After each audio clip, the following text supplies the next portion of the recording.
ከአዲስ አበባ ሸዋ አዲስ የአየር ኃይልና ኮማንዶ ስምሪት ተደርጓል። ስምሪቱ ሸዋን ጨምሮ ወሎ ቤት አማራንም ያጠቃለለ ነው። የአፋብን አመራሮች ላይ ያነጣጠረ ልዩ ዘመቻ ሊከፈት መሆኑ ተጠቁመዋል። በሐዋሳው ትርኢት የተሳተፈው አየር ወለድ ልዩ ኃይል ዘመቻ በዚሁ ቀጠና ተሰማርቷል። በጉዳዩ ላይ ጥብቅ ወታደራዊ መረጃ አሰናድተናል።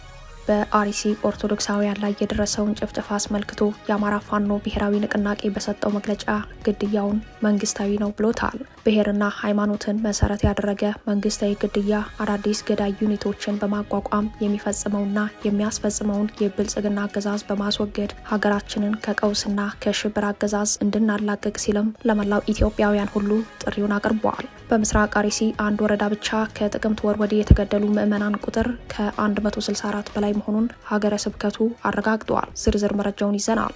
በወለጋ በርካታ የብልጽግና ባለስልጣናት መገደላቸው ተሰምተዋል። እነ ሽመልስ አብዲሳ ተጨማሪ ኃይል አሰማርተዋል። በሌላ በኩል በአፋር ክልል በፖሊሶች ላይ ጥቃት ተሰንዝረዋል። የብልጽግና ምርጫ ማስፈጸሚያ ቁሳቁስ የተከማቸበት ህንፃ በእሳት ወድሟል። ከዚህ ጋር ተያይዞ በትንሹ 30 ሰው ታስሯል። ይህም ሌላኛው መረጃችን ነው። አሳምረን ስለምናውቀው ሻቢያን ዳግም ህዝባችንን እንዲበድል እድል አንሰጥም። ምናልባት ከሞከረ ደግሞ የመጨረሻው ሙከራ ነው። ይህንን ያሉት የብልጽግናው አለቃ አብይ አህመድ ናቸው። የአስመራው መንግስት በበኩሉ በአፋር አቅጣጫ በአሰብ ግንባር በሁለት ረድፍ የተገነባ ረጃጅም የኮንክሪት ምሽግ ሰርቶ ማጠናቀቁ ተሰምተዋል። በሁለት ግንባር ተጨማሪ ኃይል ማስጠጋቱም ታውቋል። አብራችሁን ስትዘልቁ ሙሉውን ትሰሙታላችሁ። በኢራን የአያቶላ ተተኪ ምርጫ ተደርጓል። እስካሁን ባለው ድምጽ የአያቶላ ልጅ አባታቸውን ተክተው ኢራንን ሊመሩ እንደሚችል ተገምቷል። እስራኤል ምርጫውን ለማክሸፍ የአየር ጥቃቷን አጠናክራ ቀጥላለች። በሌላ በኩል የኢራን ጥቃት በአፍሪካ ቀንድ ኢትዮጵያና ኬንያ ያሰጋል በሚለው ዙሪያ ወታደራዊ ፍንጭ ተሰጥቷል። በሳውዲ አረቢያ የሚገኘው የሲአይኤ ማዕከል የድሮን ጥቃት ተፈጽሞበታል። የጂኦ ፖለቲካ ተንታኞች እንደሚያስረዱት ዓለም ወደ ታላቁ ጦርነት ገብታለች። ለሰዓቱ የመረጥንላችሁ ዜና ትንታኔያችን ነው። ሰላም ጤና ይስጥልን ውድ የጣና ቲቪ ተከታታይ ቤተሰቦቻችን፣ አብራችሁን ስትቆዩ እነዚህንና ሌሎች ዝርዝር መረጃዎችን ታደምጣላችሁ። የጣቢያችን የሰዓቱ ዜና መረጃና ዜና ትንታኔዎቻችን እንሆ ተጀምሯል። እስከ መጨረሻው አብራችሁ እንድትቆዩ አክብሮታዊ ግብዣችን ነው።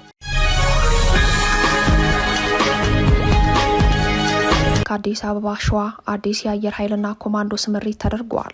ስምሪቱ ሸዋን ጨምሮ ወሎ ቤት አማራንም ያጠቃለለ ነው። የአፋብን አመራሮች ላይ ያነጣጠረ ልዩ ዘመቻ ሊከፈት መሆኑ ተጠቁመዋል። በሐዋሳው ትርኢት የተሳተፈው አየር ወለድ ልዩ ኃይል ዘመቻ በዚሁ ቀጠና ተሰማርተዋል። ብልጽግና በሸዋና በወሎ ቤት አማራ አዋሳኝ ቦታዎች ላይ በአይነቱ ልዩ የተባለ የተጠናከረ የአየር ኃይል ዘመቻ ለመክፈት ዝግጅቱን አጠናቆ በመጨረሻም ተጨማሪ ወታደራዊ ስምሪት ማድረጉ ተሰምተዋል። ከጉዳዩ ጋር ተያይዞ የወጣው ወታደራዊ መረጃ እንደሚያመላክተው አገዛዙ አዲስ ተጨማሪ ኮማንዶ ኃይል ከአዲስ አበባና ሌሎች የኢትዮጵያ አካባቢዎች ወደ ሸዋ ቀጠና በብዛት አስገብተዋል። ከጥቂት ቀናት በፊት የብልጽግናው አለቃ አብይ አህመድን ጨምሮ ሌሎች የኦህዴድ ገዢዎች በተገኙበት የሐዋሳው ወታደራዊ ትርኢት ላይ የተሳተፈው አየር ወለድ ኮማንዶ ልዩ ኃይል ዘመቻ የሚባለውና ሪፐብሊካን ኃይልን ጨምሮ ሌሎች አሉ የተባሉ ኃይሎች በብዛት ወደ ሸዋ እየገቡ ነው። ባለፈው ስልክና ኔትወርክ በመዝጋት በሸዋ ጭፍጨፋ ሲፈጽም የነበረው አየር ወለድ ኮማንዶ ኃይል በፋኖ ተመቶ ወደ ዋና ማዕከላት ለመመለስ የተገደደ ቢሆንም ተመልሶ እንዲገባ ተደርጓል። አዲሱ የአየር ኃይል ስምሪት የሸዋና የወሎ አዋሳኝ ቀጠናዎችን ማዕከል አድርጓል። በቀጠናው ሰፊ ዘመቻ ለማድረግ ሪፐብሊካን ኃይልን ጨምሮ አየር ወለድ ኮማንዶ ተሰማርቷል። በጉዳዩ ላይ የወጣው ወታደራዊ መረጃ እንደሚያመላክተው በኮምቦልቻ፣ ደሴ፣ ወራይሉ ወደ ሸዋ አንጾንኪያ፣ በታችኛው ይፋት ቀጠና ከላይ ከደጋማው ከመንዝ ወደ መሃል ሜዳ ከመራቤቴ ቀጠና ወደ መንዝ ልዩ የአየር ኃይልና ኮማንዶ ስምሪት ተደርጓል። የድሮን አሰሳውም ተጠናክሮ እንደቀጠለ ነው። የአሁኑ ዘመቻ ቁልፍ የአፋብን አመራሮችን ለመምታት ያለመ መሆኑን የጠቆሙት ምንጮች ከዚህ ጋር ተያይዞ የፋኖ አመራሮችና መላ ሰራዊቱ ጥንቃቄ እንዲያደርጉ ተመክረዋል። ይህ በእንዲህ እንዳለም በአርሲ ኦርቶዶክሳውያን ላይ የደረሰው ጭፍጨፋ አስመልክቶ የአማራ ፋኖ ብሔራዊ ንቅናቄ በሰጠው መግለጫ ግድያውን መንግስታዊ ነው ብሎታል። ብሔርና ሃይማኖትን መሰረት ያደረገ መንግስታዊ ግድያ አዳዲስ ገዳይ ዩኒቶችን በማቋቋም የሚፈጽመውና የሚያስፈጽመውን የብልጽግና አገዛዝ በማስወገድ ሀገራችንን ከቀውስና ከሽብር አገዛዝ እንድናላቅቅ ሲልም ለመላው ኢትዮጵያውያን ሁሉ ጥሪውን አቅርበዋል። የአማራ ፋኖ ብሔራዊ ንቅናቄ በኢትዮጵያ ኦርቶዶክስ ተዋሕዶ ቤተክርስቲያን ምስራቅ አርሲ ሀገረ ስብከት ስር በሚገኙ ወረዳዎች ነዋሪ የሆኑ የቤተ ክህነቷ ታላላቅ አባቶች፣ ካህናትና ምዕመናን ላይ በደረሰባቸው ጭፍጨፋ ከፍተኛ ሐዘን የተሰማ መሆኑን ይገልጻል ያለው ንቅናቄው በዚህ ዓመት ከጥቅምት ወር ወዲህ ባሉ 5 ወራት በምስራቅ አርሲ ዞን የሸርካ ወረዳ ብቻ ከ164 በላይ ኦርቶዶክሳውያን በተመሳሳይ መንገድ ተገድለዋል። በርካታ ምዕመናንም የደረሱበት አይታወቅም ብሏል። አርሲን ጨምሮ የእምነት የቋንቋና የማንነት ብዝሃነት ባለባቸው አካባቢዎች ላይ ኢመደበኛ ኃይሎችን በማደራጀት በዜጎች ላይ ሽብር የሚፈጽመው የብልጽግና አገዛዝ መሰል የዘር ማጥፋት ወንጀልን በግልጽና በስውር ሲፈጽም ይህ የመጀመሪያው አይደለም ያለው የንቅናቄው መግለጫ የሀገር ውስጥና ዓለም አቀፍ ሰብአዊ መብት ማንነትንና ሃይማኖትን መሰረት ያደረገውን መንግስት መር ጭፍጨፋ በዝምታ ማየታችሁ ከመተባበር ተለይቶ የማይታይ ነው ሲል ወቅሰዋል። የአሁኑን ጨምሮ ከዚህ በፊት የተፈጸሙት የሽብር ተግባራት ተጣርተው በአገዛዙ ላይ ዲፕሎማሲያዊ እርምጃ እንዲወሰድ ግፊት እንድታደርጉ እንጠይቃለን ብለዋል። ሰሞነኛውን ጥቃት ጨምሮ እስካሁን ድረስ በሸርካ ወረዳ በተፈጸሙ ተከታታይ የሆኑ ጥቃቶች ከ164 በላይ ኦርቶዶክሳውያን መገደላቸውን የሚያሳየው ይፋዊ መረጃ የወጣው ከምስራቅ አርሲ ሀገረ ስብከት ነው። ከተገደሉት በተጨማሪ በመቶዎች የሚቆጠሩ ምዕመናን የደረሱበት አልታወቀም። ከሰሞኑ በየካቲት 19፣ 20ና የካቲት 22 ቀን በ3 ቀናት ብቻ በደረሰ ጥቃት የ31 ሰዎች ህይወት አልፈዋል።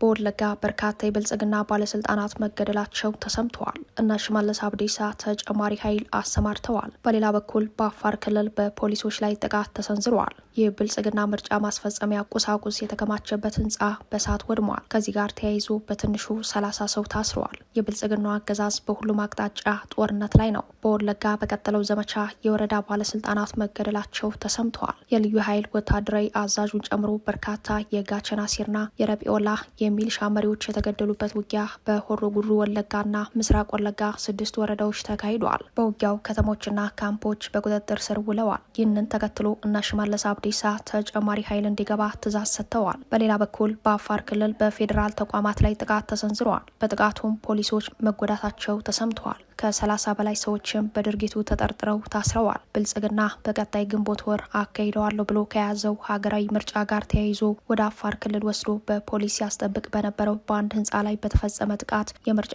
ማስፈጸሚያ ቁሳቁሱ በእሳት ወድሟል። በዳሎል ወረዳ ባሉ 14 ቀበሌዎች ላይ ሊሰራጭ የነበረው ይህ የምርጫ ቁሳቁስ ሙሉ በሙሉ ከመውደሙ በተጨማሪ ሌላ ባለ 2 ክፍል የመንግስት ቤት በእሳት ተቃጥሏል። ከዚህ ጋር ተያይዞ 2 ፖሊሶች ተጎድተዋል። ጥቃቱ ከደረሰ በኋላ ዘግይቶ የደረሰው የአገዛዙ ጦር ቢያንስ 30 ሰዎችን ማሰሩ ታውቋል። አፋር ክልል ብልጽግና ለሚከፍተው ድንበር ተሻጋሪ ጦርነት አንደኛው የጦር ግንባር ከመሆኑ ጋር ተያይዞ ክልሉ የጦር ሜዳ ይሆናል በሚል ስጋታቸውን የሚገልጹ ተቃዋሚዎችም አሉ። ብልጽግናን በመቃወም የተደራጁ የክልሉ መንግስት የቀድሞ ከፍተኛ ባለስልጣናት ወደ ኤርትራ መርተው በትጥቅ ትግል እንደሚንቀሳቀሱ ይታወቃል። በክልሉ የጸጥታ መዋቅርም ስውር አደረጃጀት ወይንም ሚስጥራዊ ሴል እንዳላቸው ይገመታል። በትናንትናው ዕለት በአፋር ክልል በአገዛዙ የምርጫ ማስፈጸሚያ ቁሳቁስ ህንፃና ፖሊሶች ላይ ጥቃት የሰነዘረው ማን እንደሆነ ግን ለጊዜው የታወቀ ነገር የለም። ይህ ጥቃት ከውስጥ ባሉ ኃይሎች የተሰነዘረ ሊሆን እንደሚችል ግን ሰፊ ግምት ተወስዷል። አሳምረን ስለምናውቀው ሻዕቢያን ዳግም ህዝባችንን እንዲበድል እድል አንሰጥም። ምናልባት ከሞከረ ደግሞ የመጨረሻው ሙከራ ነው። ይህንን ያሉት የብልጽግናው አለቃ አብይ አህመድ ናቸው። የአስመራው መንግስት በበኩሉ በአፋር አቅጣጫ በአሰብ ግንባር በ2 ረድፍ የተገነባ ረጃጅም የኮንክሪት ምሽግ ሰርቶ ማጠናቀቁ ተሰምተዋል። በ2 ግንባር ተጨማሪ ኃይል ማስጠጋቱም ታውቋል። አብይ ከኢትዮጵያ ዜና አገልግሎት ጋር በትግርኛ ቋንቋ ባደረጉት ቃለ ምልልስ የጦርነቱን አይቀሬነት ጠቁመዋል። ጦረኛ ላለመምሰል በተጠኑ የትግረኛ ቃላት በከፍተኛ ጥንቃቄ ተሞልተው ባደረጉት ቃለ ምልልስ የአስመራው ገዢ ላይ ከፍተኛ የትችት ናዳ ሲያወርዱ ተስተውሏል። አብይ የአስመራውን ገዢ በከሰሱበት ቃለ መጠይቃቸው ላይ በሰሜኑ ጦርነት ወቅት የኤርትራ ጦር ንጹሐንን ገደለ፣ ተቋማትን ዘረፈ፣ የሲቪልና ማህበራዊ ተቋማትን አወደመ፣ በተለይ በአክሱም ከተማ በ2 ቀናት ውስጥ በመቶ የሚቆጠሩ ወጣቶችን ጨፈጨፈ ሲሉ ወንጅለዋል። ጥቃቱ በአክሱም ሳይበቃ አድዋን፣ አዲግራት፣ ሽሬን ጨምሮ ቤቶችን አፈረሰ፣ ኢንዱስትሪዎችንም አወደመ፣ ማሽነሪዎችንም ጭምር ዘረፈ በማለት የፓርላማውን ክስ በትግረኛ ቃለ መጠይቃቸውም ደግመውታል። ምንም እንኳን ከጦረኛ ቃላት ይልቅ ያልተጨበጡ የክስ ጭብጦች የቀረቡበት ቃለመጠይቅ ቢሆንም ይህ ቃለመጠይቃቸው የቀጣዩን ጦርነት ያመላከተ ሆኗል። አብይ ቃል በቃል ሻዕቢያን አሳምረን ስለምናውቀው ከዚህ በኋላ እንደገና በድጋሚ ህዝባችንን እንዲበድል እድል የምንሰጥበት ሁኔታ አይኖርም። ይሁንና ዳግም ከሞከረ ግን ምናልባትም የመጨረሻ ሙከራው ይሆናል ብዬ አምናለሁ ሲሉ ዝተዋል። የሆነው ሆኖ የአብይ አህመድ ቃለመጠይቅ አየር ላይ በዋለበት ሰዓት በኢትዮ ኤርትራ ድንበር ወታደራዊ ውጥረቱ ከወትሮው ጨምሮ መታየቱን የሚያመላክቱ ወታደራዊ መረጃዎች ወጥተዋል። በወታደራዊ መረጃው መሰረት በአሁኑ ሰዓት የአብይ አህመድና የኢሳያስ አፈወርቂ ጦር በአሰብ ወደብ በኩል ከ60 ኪሎ ሜትር ባነሰ ርቀት ላይ ተፋጦ ይገኛል። ከዚህ ጋር ተያይዞ የኤርትራ ጦር በአፋር አቅጣጫ በአሰብ ግንባር በሁለት ረድፍ የተገነባ ረጃጅም ምሽግ ሰርቶ ማጠናቀቁም ተሰምተዋል። ጦሩ ከበላይ አመራሮች በተሰጠው ትዕዛዝ በሁለት ግንባር ተጨማሪ ኃይል መጠጋቱ ነው የተሰማው። በሽራሮ ዛላንበሳ የኤርትራ ጦር በብዛት ስለመንቀሳቀሱ የጣና ወታደራዊ ምንጮች አረጋግጠዋል። አጠቃላይ የክተት ጥሪ የሚመስል ወታደራዊ ዝግጅት ተጠናክሮ እንደቀጠለ ስለመሆኑ ተሰምተዋል። ይህንን ተከትሎ ከፖርቱ ሱዳን ወደ አስመራ ተከታታይ በረራ መደረጉ ተሰምተዋል። አሰላለፉን ከኤርትራ ጋር ያደረገው የሱዳን ብሔራዊ ጦር የአብይ አህመድ አገዛዝን ባስጠነቀቀ ማግስት እግረኛ ጦሩን ወደ ድንበር በኩል ማንቀሳቀሱ ተሰምተዋል። የሱዳን ብሔራዊ ጦር ጦሩን ያስጠጋው የህወሓት ታጣቂዎች ሰፍረውበታል በሚባለው በሁመራ ትይዩ በሚገኘው ሀምዳይት አካባቢ ነው። ይህም ቀጠናዊ ጦርነቱ በማንኛውም ሰዓት የመጀመር እድሉን አስፍቶታል። ይህ በእንዲህ እንዳለ በኤርትራና ኢትዮጵያ አዋሳኝ ቡሬ ቀጠና በትናንትናው ዕለት 64 የኤርትራ ወታደሮች ከናዋጊያቸው እንዲሁም ከትግራይ ክልል የተለያዩ አካባቢዎች አጠቃላይ 318 የኤርትራ ወታደሮች ለመከላከያ ሰራዊት እጅ ሰጥተዋል። በብልጽግናው አገዛዝ ፕሮፓጋንዲስቶች ሲሰራጭ የዋለው መረጃ ሐሰተኛ መሆኑ ተረጋግጧል። የአገዛዙ ፕሮፓጋንዲስቶች ዛሬን ጨምሮ ላለፉት 2 ቀናት በማህበራዊ ሚዲያው የሚያራግቡት የኤርትራ ወታደሮች እጅ ሰጡ የሚለው መረጃ ሐሰተኛ መሆኑ የተረጋገጠው ራሱ የብልጽግና ሰዎች መሆኑ ነው የታወቀው። በኢትዮ ኤርትራ ድንበር አካባቢ በተለይም በአፋር በኩል ከ60 ኪሎ ሜትር ባነሰ ርቀት የኃይል እንቅስቃሴያቸው ከመኖራቸው ውጪ አዳሩን የተለየ ነገር እንዳልተፈጠረም ተጠቁመዋል።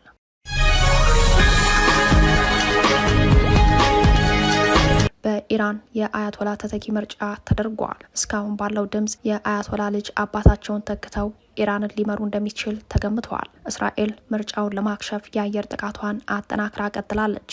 በሌላ በኩል የኢራን ጥቃት በአፍሪካ ቀንድ ኢትዮጵያና ኬንያን ያሰጋል በሚለው ዙሪያ ወታደራዊ ፍንጭ ተሰጥቷል። በሳውዲ አረቢያ የሚገኘው የሲአይኤ ማዕከል የድሮን ጥቃት ተፈጽሞበታል። የሲአይኤና ሞሳድ ሚስጥራዊ የመረጃ ዘመቻ አሜሪካና እስራኤል በጥምረት መሪዋን የገደሉባት ኢራን ታላቁን የአብዮት ሰው አያቶላ አሊ ሀሚኒን ለመተካት በካውንስሉ በኩል እጅግ ሚስጥራዊ ምርጫ ማድረጓ ተሰምተዋል። የአያቶላ ልጅ ሞጅታብ ሀሚኒ አባታቸውን እንዲተኩ ድምፅ አግኝተዋል። በዚህ አንጻር የአያቶላ ልጅ የኢራን ቀጣዩ ሃይማኖታዊ መሪ ይሆናሉ ተብሎ ይጠበቃል። በጉዳዩ ላይ ኢራን ኢንተርናሽናል የኢራን ሃይማኖታዊ አካል ከኢራን ኢስላሚክ አብዮታዊ ጋር ከፍተኛ ተጽዕኖ ስር ሆኖ ምርጫውን ማካሄዱን ዘግበዋል። የሚስጥራዊው ምርጫ ሂደቱን በተመለከተ በወጣው መረጃ ብዛታቸው 88 የሚሆኑ የኢራን ሃይማኖታዊ ሊቃን የካውንስሉ አካል ሆነው እንደመረጡ ተሰምተዋል። እንዲያም ሆኖ ከአያቶላ ሞት በኋላ እስላሚክ አብዮታዊ ዘቡ ጫናና ስልጣኑ እየጨመረ መጥተዋል። ጦሩ የአመራር ክፍተትን ለመሙላት በአፋጣኝ የአያቶላ ምትክ እንዲመረጥ የኢራን ሃይማኖታዊ ካውንስሉን በአጣዳፊ ሁኔታ ለምርጫ እንዲቀመጥ ማስገደዱም ነው በዘገባው ላይ የተመላከተው። የአያቶላ ልጅ ጎልማሳው ሀሚኒ በኢራን የእምነቱ ወግ አጥባቂዎች ዘንድ ቁልፍ ሰው ተደርገው ይታያሉ። ቀደም ሲል አባታቸውን እንደሚተኩ ሲነገርላቸው የነበረ በመሆኑ የእርሳቸው መመረጥ ተጠባቂ ሆኗል። የኢራን ሃይማኖታዊ ልሂቃን ስብስብ የአያቶላ ልጅ ሞጅታብ ካሚኒ መረጡ ቢባልም ተተኪ መሆኑን በይፋ ለሕዝብ አልተናገሩም። አያቶላ በሲአይኤና ሞሳድ ክትትል በተደረገ ጥቃት መገደላቸው ይታወሳል። ወደ ግድያው ባመራው የመረጃ ክትትል ላይ የትራፊክ ካሜራዎችን ጭምር የጠለፈችው እስራኤል አሁንም አያቶላን በሚተካቸው ሰው ላይ ጥቃት መሰንዘሯ የሚጠበቅ ሆኗል። ኢራን በበኩሏ የአሜሪካ የጦር ሰፈርን ያስተናግዳሉ ባለቻቸው የአረብ ሀገራት ላይ ተከታታይነት ያላቸውን የሚሳኤልና የድሮን ጥቃቶችን ማድረሷን ቀጥላለች። ኢራን በአሁኑ ሰዓት የትኩረት አቅጣጫዋን በ3 ሀገራት ላይ አድርጋለች። እነሱም እስራኤል፣ ሳውዲ አረቢያና የተባበሩት አረብ ኤምሬት ናቸው። የሳውዲም ሆነ የተባበሩት አረብ ኤምሬት ወታደራዊ ተቋም፣ የኢነርጂ ማዕከላት፣ በሀገራቱ የሚገኙ ኤምባሲዎችና የቢዝነስ ድርጅቶች ሳይቀሩ የድሮኖችና ሚሳኤሎች ጥቃት ሰለባ ሆነዋል። ሳውዲና የተባበሩት አረብ ኤምሬት ኤርፖርቶችና ወደቦችም እንደዚሁ ከሰሞኑ በኢራን ድሮኖችና ሚሳኤሎች በእሳት ሲጋዩ በጭስ ሲሸፈኑም ታይተዋል። ባለፉት 5 ቀናት የተባበሩት አረብ ኤምሬት 1000 የኢራን ጥቃቶች ተሰንዝረውባታል። ሮይተርስ እንደዘገበው የኢራን ጥቃት በሳውዲ የሚገኘው የሲአይኤ ማዕከል በኢራን የድሮን ጥቃት ደርሶበታል። የስለላ ድርጅቱ ማዕከል የሆነው የሪያዱ ስቴሽን በመካከለኛው ምስራቅ ቁልፍ የስለላ ማቀነባበሪያ እንደሆነ ይታመናል። በግዝፈቱና በሰው ኃይል ስምሪቱ እንዲሁም በተልዕኮ ትልቁ ማዕከል የሆነው በሳውዲ አረቢያ ሪያድ የሚገኘው የሲአይኤ ዋና አውታር በኢራን ድሮን መመታቱን የዘገበው ዋሽንግተን ፖስት ነው። በተመሳሳይ ሳውዲ አረቢያ ሪያድ የሚገኘው የአሜሪካ ኤምባሲ የኢራን የድሮን ጥቃት የደረሰበት መሆኑ ይታወሳል። በዱባይ የሚገኘው የአሜሪካ ቆንጽላ ጽሕፈት ቤት በድሮን ተጠቅቷል። ኢራን አነጋጋሪ ጥቃቷን በመቀጠል በአፍሪካ ቀንድ ኬንያና ኢትዮጵያን ልታጠቃ ትችላለች የሚለው የስጋት ትንተና ከፍ ብሏል። በጉዳዩ ላይ ምላሽ የሰጡት በኬንያ የኢራን አምባሳደር የሆኑት አሊ ጎላምፑር ኢራን ኬንያን ኢላማ የማድረግ ምንም አይነት ፍላጎት እንደሌላት ለኬንያውያን ማረጋገጫ ሰጥተዋል። ኢራን ኦንላይን እንዳስነበበው በኬንያ የኢራን አምባሳደር አሊ ጎላምፑር የኢራን ሚሳኤል ጥቃት የመፈጸም ርቀት አቅም የኬንያ ግዛትን ሊደርስ አይችልም በማለት ኬንያ ኢራን እንደ ስጋት ልትመለከተው የምትችለው ወታደራዊ ኢላማ የላትም ሲሉ ገልጸዋል። ጎላምፑር በኢራንና በኬንያ መካከል ያለውን ዲፕሎማሲያዊ ግንኙነት በመግለጽ ቴሄራን ከናይሮቢ ጋር ያላት ግንኙነት እንደምታከብርና ከአፍሪካ ሀገራት ጋር ግጭት የመፍጠር ፍላጎት እንደሌላት ጠቁመዋል። ጎላምፑርና ሌሎች የኢራን ተወካዮች ኢትዮጵያን በተመለከተ እስካሁን የሰጡት ፍንጭ የለም። አብይ አህመድና ዊሊያም ሩቶ በተባበሩት አረብ ኤምሬትስ፣ ኳታር፣ ሳውዲ አረቢያ፣ ኢራቅ፣ ኦማን፣ ኩዌት፣ ዮርዳኖስና ባህሬን ላይ የተፈጸሙትን ጥቃቶች በመቃወም ላይ መሆናቸው አይዘነጋም። ኢራን ትልቁን የሆርሙዝ ሰርጥ መዝጋቷን ተከትሎ ከ3200 በላይ መርከቦች ባሉበት ቆመው ቀርተዋል። ከመርከብ እንቅስቃሴ መቆም ባለፈ የአየር እንቅስቃሴው መዳከሙ ዱባይን ብቻ በየሰከንዱ የ1 ሚሊዮን ዶላር ኪሳራ ዳርጓል። ዓለም አቀፍ የማርታይም ባለስልጣናት የሆርሙዝ ሰርጥ ከ14 ቀናት በላይ የሚዘጋ ከሆነ የዓለም የነዳጅ ምርትና ሌሎች ወሳኝ ቁሶች ክምችት ሙሉ በሙሉ ተሟጦ እንደሚያልቅ አስጠንቅቀዋል። የጂኦ ፖለቲካ ተንታኞች እንደሚያስረዱት ዓለም ወደ ታላቁ ጦርነት ገብታለች።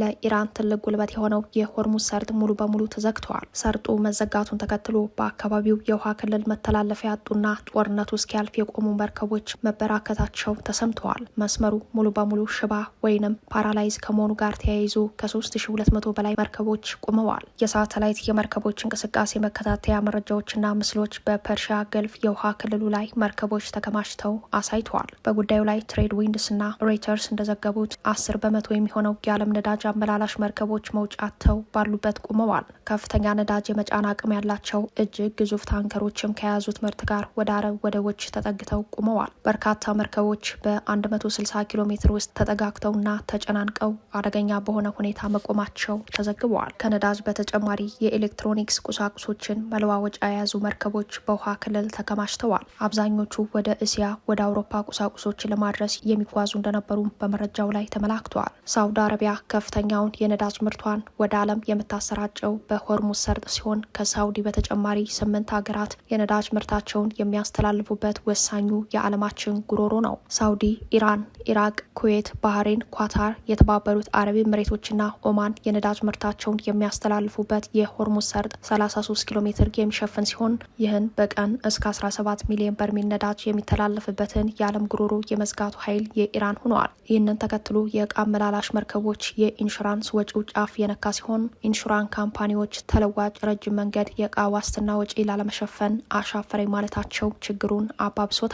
ክስተቱ በዓለም ኢኮኖሚ ላይ በግልጽ የሚታይ ተጽዕኖ ፈጥሯል። በቀን 17 ሚሊዮን በርሜል ነዳጅ የሚተላለፍበት መስመር አሁን የትራፊክ እንቅስቃሴው ወደ ዜሮ መውረዱ በአንድ ቅጽበት ብቻ 20 በመቶ የዓለም የነዳጅ አቅርቦትን እንዲቋረጥ አድርጓል። ከመርከብ እንቅስቃሴ መቆም ባለፈ የአየር እንቅስቃሴው መዳከሙ ዱባይን ብቻ በየሰከንዱ የ1 ሚሊዮን ዶላር ኪሳራ ዳርጓል። ዓለም አቀፍ የማሪታይም ባለስልጣናት የሆርሙዝ ሰርጥ ከ14 ቀናት በላይ የሚዘጋ ከሆነ የዓለም የነዳጅ ምርትና ሌሎች ወሳኝ ቁሶች ክምችት ሙሉ በሙሉ ተሟጦ እንደሚያልቅ አስጠንቅቀዋል። የጂኦ ፖለቲካ ተንታኞች እንደሚያስረዱት ዓለም ወደ ታላቁ ጦርነት ገብታለች። ጦርነቱ እንደ እስከዛሬው በአፈሙዝና በሚሳኤል ብቻ እንዳልሆነም ያመላክታሉ። የአሁኑ ጦርነት ትልቁን የኢኮኖሚ አውታር ነዳጅንና ዝውውሩን ከመግታት ባለፈ የሳተላይት መጠላለፍ፣ መጠቃቃት፣ የዳታ ሰርቨሮችና ኢንተርኔት መረቦች መውደምና መጠቃቃት በሰፊው የሚያካትት እንደሆነ ከወዲሁ ስጋታቸውን ይጠቁማሉ። ጦርነቱ በዚህ ሁኔታ ከቀጠለ የባንክና ቴሌኮም አገልግሎቶች ላይ ከፍተኛ አደጋ ሊጋረጥ ይችላል።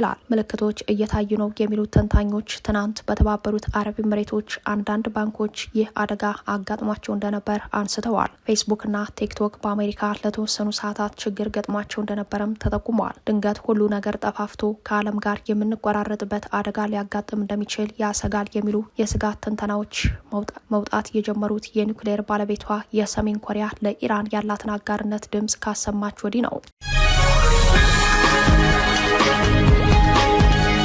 ክቡራትና ክቡራን ቤተሰቦቻችን ለሰዓቱ የተሰናዱት መረጃዎቻችን የተከታተሏቸውን ይመስሉ ነበር። አብራችሁን ስለቆያችሁ ልባዊ ምስጋናችን ይድረሳችሁ እያልን የጣና ቲቪ ወቅታዊ ዜናዎች፣ ትንታኔዎችና ልዩ ልዩ ፕሮግራሞች እንዲደርሷችሁ ቻናላችን ሰብስክራይብ በማድረግ ቤተሰብ ሆኖ በተሳትፎ የትግል ሚዲያውን እንዲያጠናክሩ ጥሪያችን አቀርባለን። ጣና ቲቪ ከሀቅ ጋር